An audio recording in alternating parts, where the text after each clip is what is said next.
Ruth 4ஆம் அதிகாரம் 14ஆம் வசனம். அப்பொழுது ஸ்திரீகள் நகோமியை பார்த்து, சுதந்திரவாளி அற்று போகாதபடிக்கு இன்று உனக்கு தயை செய்த கர்த்தருக்கு ஸ்தோத்திரம், அவன் பேர் இஸ்ரவேலிலே பிரபலமாக கடவது.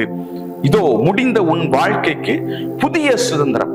ஆண்டவர் இன்றைக்கு உங்களுடைய வாழ்க்கையில புதிய சுதந்திரத்தை கொடுக்கிறேன்னு சொல்றார். பிரியமானவர்களே, ஆண்டவர் இன்றைக்கு ஒரு புதிய சுதந்திரம், எப்படி ரூத்துக்கு ஒரு மகிமையின் புதிய சுதந்திரம் கிடைத்தது, எப்படி நகோமிக்கு ஒரு மகிமையின் சுதந்திரத்தை கர்த்தர் கொடுத்தாரோ அதே சுதந்திரத்தை ஆண்டவர் இன்னைக்கு உங்களுக்கு கொடுப்பேன் வாக்குத்தத்தம் பண்றாரு. நீங்கள் இழந்து போயிருக்கலாம், உங்கள் கணவர் உங்களோட பிரிஞ்சிருக்கலாம், மனைவி உங்களோட பிரிஞ்சிருக்கலாம், மரித்து போயிருக்கலாம், உங்களை விட்டு உங்க பிள்ளைகள் எல்லாம் தள்ளி போயிருக்கலாம்.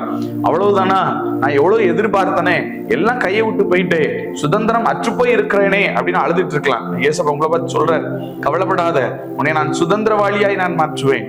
இதோ எல்லாம் முடிந்து போச்சுன்னு உட்கார்ந்துட்டு இருக்கீங்களா? இல்ல, முடிவு உங்களுக்கு சமீபமாயிற்று. மகிமையின் காரியங்களுக்கு உண்டான துவக்கத்தை உங்க வாழ்க்கையில செய்கிறேன் என்று சொல்லி ஆவியானவர் உங்களோட தீர்க்கதரிசனமா பேசிட்டு இருக்கார். உங்களுக்கான ஜெபிக்கட்டுமா? ஆவியானவரே, உம்முடைய மகிமை பிரசன்னத்திற்காக ஸ்தோத்திரம். ஆண்டவரே, எல்லாம் முடிஞ்சு போச்சுன்னு உட்கார்ந்துட்டு இருக்கிற பிள்ளைகளுக்கு ஒரு பெரிய ஆறுதல், ஒரு பெரிய தேறுதல், ஒரு பெரிய சமாதானம் இப்பொழுது இயேசுவின் நாமத்தினாலே பிள்ளைகளுக்கு கொடுத்து ஆசீர்வதிப்பீராக. எல்லாம் புதிதாய் துவங்கட்டும், சமாதானமா இருக்கட்டும், இயேசுவின் நாமத்தில் பிதாவே, ஆமென். God bless you. கர்த்தர் உங்களை ஆசீர்வதிப்பார். புதிய துவக்கத்தை இன்றைக்கு நீங்கள் காண்பீர்கள் என்று சொல்லி கர்த்தர் சொல்லுகிறார்.